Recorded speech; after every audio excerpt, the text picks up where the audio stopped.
Assalamualaikum warahmatullahi wabarakatuh. Hai, aku Maria Suryani. Aku adalah mahasiswi semester 5 Ilmu Hukum Fakultas Hukum di Universitas Pasundan. Maksud dan tujuan aku membuat video ini yaitu untuk memenuhi salah satu ujian akhir semester Hukum Ekonomi yang dibimbing oleh Ibu Dewi Rahmawati Gustini, Sarjana Hukum, Magister Hukum. Lalu apa sih yang mau aku bahas di sini? Jadi di sini aku akan membahas mengenai revolusi industri 4.0. Highlight yang bakal aku bahas di sini yaitu mengenai tantangan dan peluang dengan adanya revolusi industri 4.0. Untuk mengetahui lebih lanjut materi-materinya, ayo kita simak pendalaman materi berikutnya. Sebelum kita membahas mengenai tantangan dan peluang adanya revolusi 4.0, sebaiknya kita mengetahui dulu pengertian apa itu revolusi industri 4.0. Jadi, revolusi industri 4.0 atau yang disebut dengan cyber physical system merupakan revolusi yang menitik beratkan pada otomatisasi serta kolaborasi antara teknologi cyber. Revolusi industri 4.0 ini muncul pada abad ke-21 dengan ciri utama adalah penggabungan antara informasi serta teknologi komunikasi ke dalam bidang industri. Lalu visi dari revolusi industri 4.0 ini untuk membuat pabrik pintar menjadi kenyataan dan benar-benar memanfaatkan manufaktur digital. Manufaktur digital diyakini menjadi digitalisasi end-to-end dalam sektor manufaktur dan akan menciptakan ekosistem di keseluruhan rantai pasok. Saat ini, revolusi industri 4.0 ini didukung oleh 5 inovasi teknologi kunci. Yang pertama itu adalah kecerdasan buatan, yang kedua itu adalah Internet of Things atau IoT, yang ketiga itu adalah robot dan teknologi senior, yang keempat itu adalah interface manusia-mesin, yang kelima itu adalah percetakan 3D. Lalu apa sih yang terdampak atau terpengaruhi dari revolusi industri 4.0? Jadi revolusi industri 4.0 ini mempengaruhi empat, yaitu yang pertama itu ada produktivitas, yang kedua itu ada pertumbuhan pendapatan, yang ketiga itu ada pekerjaan, dan yang keempat itu ada penanaman modal. Lalu revolusi 4.0 ini jenisnya apa aja? Jadi jenis teknologi dari revolusi 4.0 itu adalah ada 9 teknologi yang menjadi pilar utama dalam pengembangan setiap industri yang ada menjadi siap digital. Yang diantaranya itu adalah Internet of Things atau IoT, yang kedua ada Big Data, yang ketiga ada Augmented Reality, yang keempat ada Cyber Security, yang keempat yang kelima adalah Artificial Intelligence atau AI, yang keenam adalah Additive Manufacturing, yang ketujuh adalah simulation, yang ke-8 adalah System Integration, dan yang ke-9 itu adalah Cloud Computing. Lalu kita masuk ke pembahasan yang menjadi highlight, yaitu adalah peluang dan tantangan revolusi industri. Kita masuk dulu ke peluang revolusi industri 4.0. Apa sih peluang setelah adanya revolusi industri 4.0? Tentunya dengan adanya revolusi industri 4.0 yang menitik beratkan adanya perubahan dari semulanya yang manual menjadi dengan mesin atau menjadi lebih praktis. Lalu peluangnya yaitu bahwa revolusi industri 4.0 ini memberikan peluang kepada negara maupun dunia. Kita ambil contoh adalah di Indonesia, bahwa revolusi industri 4.0 ini merupakan revolusi industri yang berbeda dengan revolusi industri sebelumnya. Ruang lingkup dan kompleksitas yang lebih luas.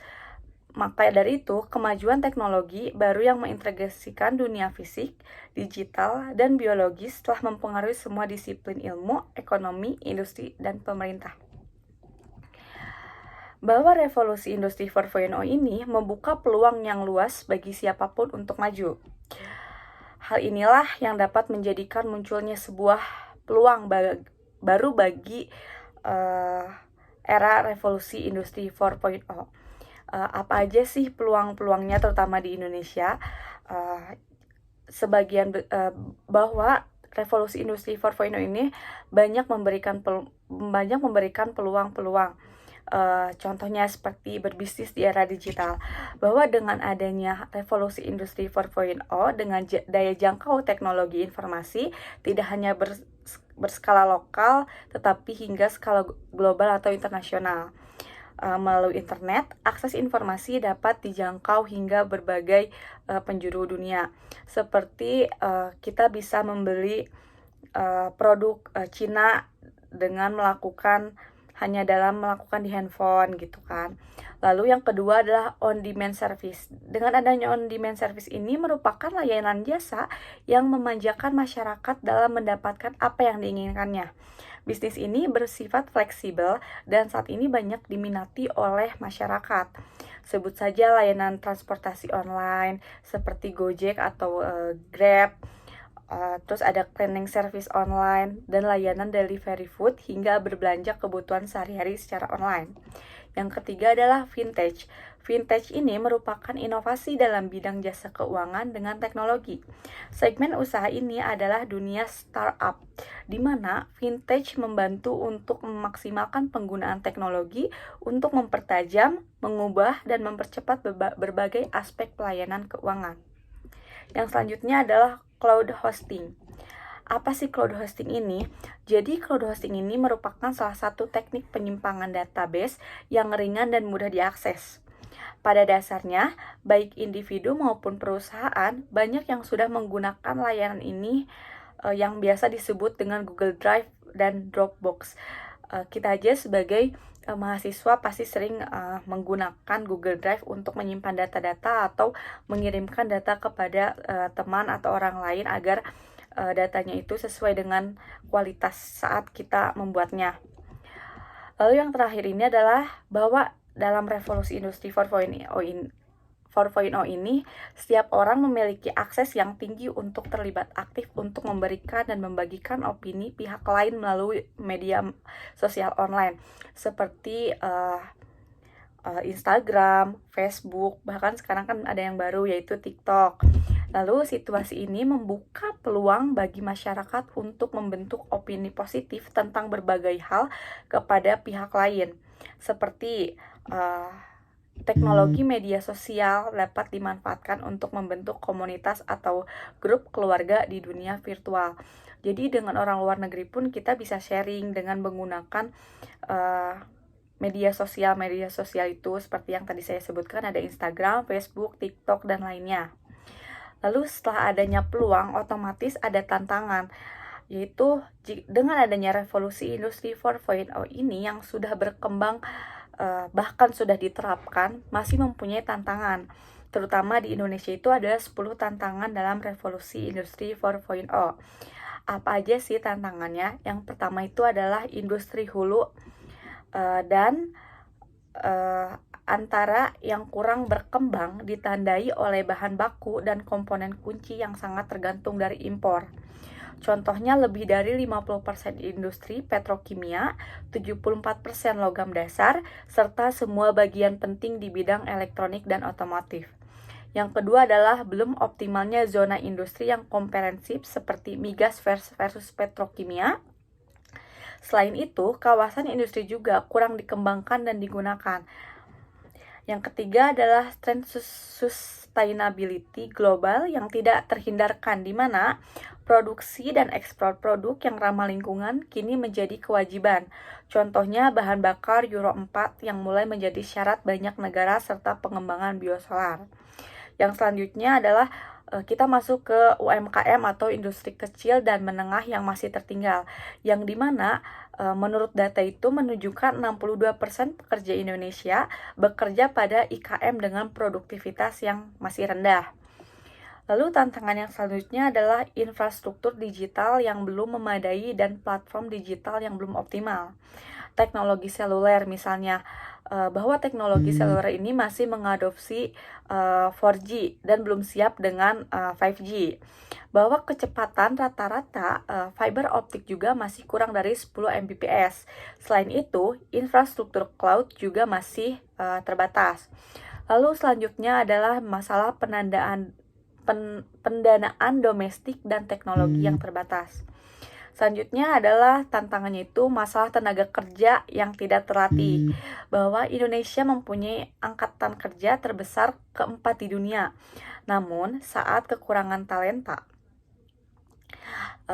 anggaran pendidikan pemerintah saat ini sekitar 114 US dollar per kapita. Lalu yang selanjutnya tantangannya itu adalah belum adanya pusat-pusat inovasi. Anggaran pemerintah untuk penelitian dan pengembangan masih sangat terbatas, hanya sekitar 0,1% hingga 0,3% dari PDB. Pemerintah sendiri menargetkan antara litbang dapat naik setidaknya mencapai 2% untuk masuk ke industri 4.0. Yang selanjutnya adalah belum adanya pusat litbang yang kuat yang dapat mensponsori pemerintah atau swasta. Selain itu, hingga saat ini juga belum ada insentif fiskal yang komprehensif untuk mengadopsi teknologi industri 4.0. Dan masuk ke tantangan terakhir, bahwa peraturan dan kebijakan yang masih tumpang tindih ditangani oleh beberapa kementerian seperti industri hulu, migas yang dikelola oleh Kementerian ESDM, namun industri tengah dan hilir dikelola oleh Kementerian Perindustrian. Jadi maksudnya di sini bahwa belum adanya pengelolaan yang terpusat mengenai industri hulu, tengah, dan hilir, tetapi masih terpisah-pisah. Nah, itu adalah peluang dan peluang dan tantangan dari revolusi industri 4.0. Akhirnya kita telah sampai di akhir pembahasan.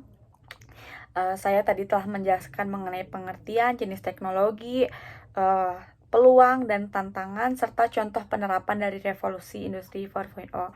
Mungkin segitu saja pengetahuan atau wawasan serta materi yang dapat saya sampaikan. Semoga berfungsi bagi teman-teman atau ada manfaatnya untuk menambah ilmu dan wawasan. Terima kasih atas perhatiannya dan waktunya untuk menonton video ini. Sampai jumpa di lain hari dan di materi yang berbeda. Saya ucapkan terima kasih dan wassalamualaikum warahmatullahi wabarakatuh. Dadah.